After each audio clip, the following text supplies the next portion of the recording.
یہ hand practice وغیرہ یا ان چیزوں کی طرف نہ لڑکے کے لیے جانا جائز ہے، نہ لڑکیوں کے لیے جانا جائز ہے، یہ بالکل حرام ہے، اسلام میں اس کی بالکل اجازت نہیں ہے۔ سورہ قد افلح المؤمنون میں بھی اللہ نے حکم دیا، اور سورہ معارج میں بھی کہ الا علی ازواجہم، کہ مرد اپنی بیوی کے علاوہ اور عورت اپنے شوہر کے علاوہ کسی تیسرے راستے سے اپنی خواہش پوری نہیں کر سکتے، نہ ہاتھ کے ذریعے نہ کسی اور ذریعے سے۔ تو اور حضرت عثمان ابن مظعون رضی اللہ تعالیٰ عنہ، یہ بھی صحیح حدیث ہے، فرماتے ہیں ہم سفر میں ہوتے تھے، بیویوں سے دور ہوتے تھے، تو ہم پہ عورت کی جدائی بہت شاق گزرتی تھی، اپنی شہوت پہ کنٹرول کرنا بہت مشکل تھا۔ ہم نے نبی سے اجازت مانگی کہ ہم اپنے آپ کو کسی طرح خصی کر دیں، نامرد بنا دیں، تو آپ صلی اللہ علیہ وسلم نے اس سے منع کیا ہمیں۔ اب آپ دیکھیں حضرت عثمان ابن مظعون اتنی شدید کنڈیشن میں کہ اپنے آپ کو نامرد کرنے کے لیے وہ تیار ہو گئے تھے۔ فرمایا، حدیث کے الفاظ ہیں لو اجازنا لاختصینا، اگر نبی ہمیں پرمیشن دے دیتے تو ہم اپنے آپ کو نامرد کر دیتے، یعنی ہمیشہ کے لیے نامرد ہو جاتے۔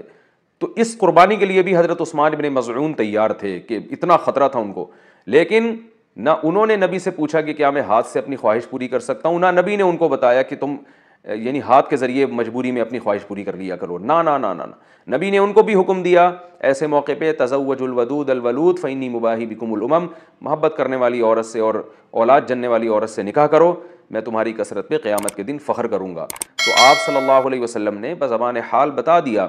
کہ یہ جو اللہ نے تم پر مرد پر اتنی شہوت مسلط کی ہے، خواہش مسلط کی ہے، اس کی وجہ یہ ہے کہ اللہ نسل چاہتے ہیں کہ مرد اور عورت کا ملاپ ہو، تو مرد اور عورت کو ایک دوسرے سے دور رہنے کے لیے پیدا نہیں کیا ہے، ملاپ کے لیے پیدا کیا ہے۔ تو اس لیے ایک ملاپ کی ایک ناجائز قسم ہے، ایک جائز ہے۔ ناجائز ہے گرل فرینڈ بوائے فرینڈ، یہ حرام ہے۔ ولا متخذاتی اخدان، ولا متخذی اخدان قرآن کے الفاظ ہیں، کسی لڑکی سے تمہیں دوستی کی اجازت نہیں ہے۔ اور جائز طریقہ کیا ہے جو سورہ مومنون میں اور سورہ معارج میں اللہ نے بیان کیا، الا علی ازواجہم، کہ اپنی بیوی بنا کے اپنی خواہش اس سے پوری کرو،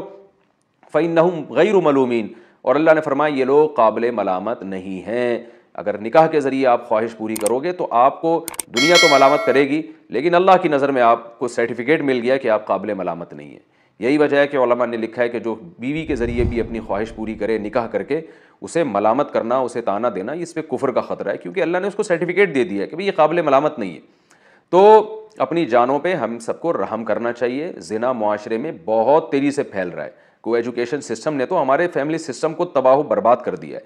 تو اللہ میاں نے جو اجازت دی ہے الا علی ازواجہم او ما ملکت ایمانہم، اور کیا فرمایا فمن ابتغى وراء ذلک، جو نکاح کے علاوہ، اللہ نے ذالکہ جو ہے نا اس میں اشارہ ہے، ہاتھ سے اشارے کے وقت یہ ذالکہ کا لفظ استعمال کیا جاتا ہے، گویا اللہ نکاح کی طرف نا بیوی کی طرف اشارہ کر کے کہہ رہے ہیں کہ اس کے علاوہ کوئی اور راستہ اگر تم نے اختیار کیا، یہ کیوں گویا ہاتھ سے اشارہ کیوں؟ پتہ چل جائے بس یہی حلال ہے، ہینڈ پریکٹس حلال نہیں ہے تمہارے لیے، اسی طرح کسی اور راستے سے اپنی خواہش پوری کرنا حلال نہیں ہے تمہارے لیے۔ تو اس لیے اللہ نے بتایا صرف یہ بیوی ہے، صرف یہ ہے، اس کے علاوہ کوئی بھی راستہ اختیار کرو گے فاولئک هم العادون، یہ لوگ اللہ کی حدود کو توڑنے والے ہیں۔ تو یاد رکھیں کسی مفتی کے فتوے کی بیس پہ یا کسی اسکالر کے فتوے کی بیس پہ یہ